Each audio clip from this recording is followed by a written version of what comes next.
Nasa Office of the Ombudsman na raw ang mga resibo sa mga umano'y maanumalyang proyekto sa baluarte ni Senador Alan Peter Cayetano. Ayon kay Senator Panfilo Lacson, patong-patong na kaso ang posibleng harapin ng mga sangkot dito. Yan ang agenda report ni Dexter Ganibe.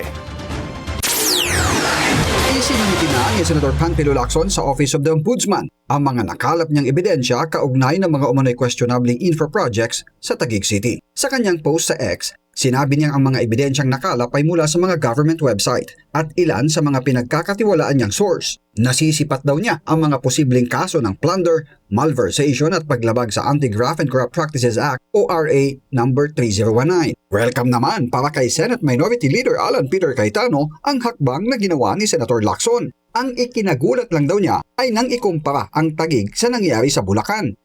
I welcome that because in the same manner that I tell everyone that kailangan ng accountability, same din naman. Ang sabi ko lang naman, sa tamang venue, tamang panahon.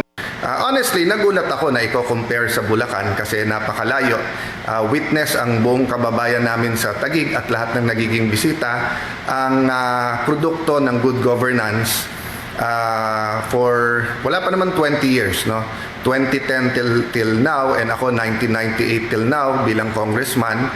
Pagtitiyak ni Cayetano, hindi siya papaapekto sa hakbang ni Lacson dahil kailangang tumutok sa trabaho at isa rito ang pagiging senator judge sa impeachment trial ni VP Sara. Umaasa siya na lalabas din ang katotohanan sa dulo kaugnay ng mga akusasyon sa kanya kaugnay ng flood control scandal. Para sa agenda, Dexter Ganibe, Billionaire News Channel.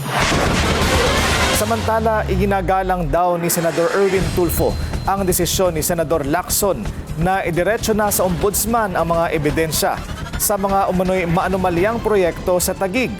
Ang panawagan ngayon ng chairman ng Blue Ribbon Committee, isumite sa Senado ang iba pang resibo sa mga questionableng proyekto ng gobyerno. Hindi rin daw siya makikialam sa investigasyon ng ombudsman sa kasong isinusulong ni Lacson.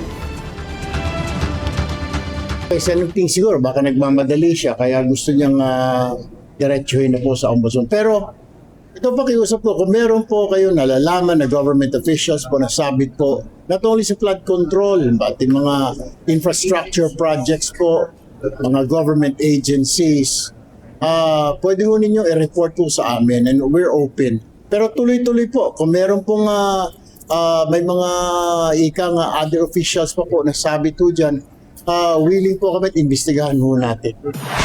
Manatiling nakatutok sa Billionaire News Channel, sumubaybay sa aming social media accounts at mag-subscribe sa aming YouTube channel para sa mga eksklusibong balita at storya.